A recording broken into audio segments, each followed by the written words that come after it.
बिस्मिल्लाहिर्रहमानिर्रहीम। अस्सलाम वालेकुम दोस्तों, पाकिस्तान फिल्म और ड्रामा इंडस्ट्री के मकबूल अदाकार फ़िरोज़ खान ने हाल ही में अपना इंस्टाग्राम अकाउंट बंद कर दिया।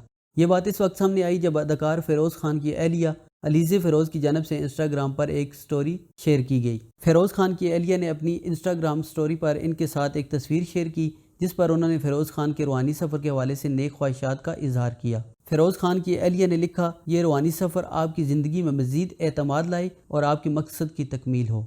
अब अदाकार का अकाउंट इंस्टाग्राम पर नज़र नहीं आ रहा, जबकि इस हवाले से फ़िरोज़ खान की जानब से कोई बयान सामने नहीं आया था। अदाकार के इस तरह अचानक इंस्टाग्राम से गायब होने पर इनके चाहने वालों में तशवीश की एक लहर दौड़ गई है।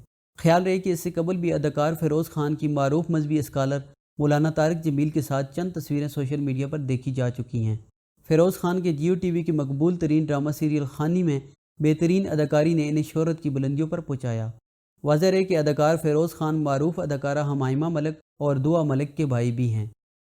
फ़िरोज़ खान ने अपने कैरियर का आगाज़ मेज़बानी से किया था। उन्होंने 2014 में ड्रामा सीरियल चुप रहो में अदाकारी करके शोबिज़ की दुनिया में बाकायदा कदम रखा, जिसके बाद उन्होंने मुतअद्दिद ड्रामों में काम किया। अदाकार ने 2016 में फ़िल्म ज़िंदगी कितनी हसीन है में अदाकारी करके फ़िल्मी दुनिया में एंट्री दी थी। फ़िरोज़ खान 2018 में अलीज़े से रिश्ता इज़्ज़वाज में मुंसलिक हुए थे और उनका एक बेटा भी है। दोस्तों, आज की वीडियो में इतना ही। मज़ीद वीडियो देखने के लिए हमारे चैनल को सब्सक्राइब करें, वीडियो को लाइक करें और घंटी के बटन को दबा दें।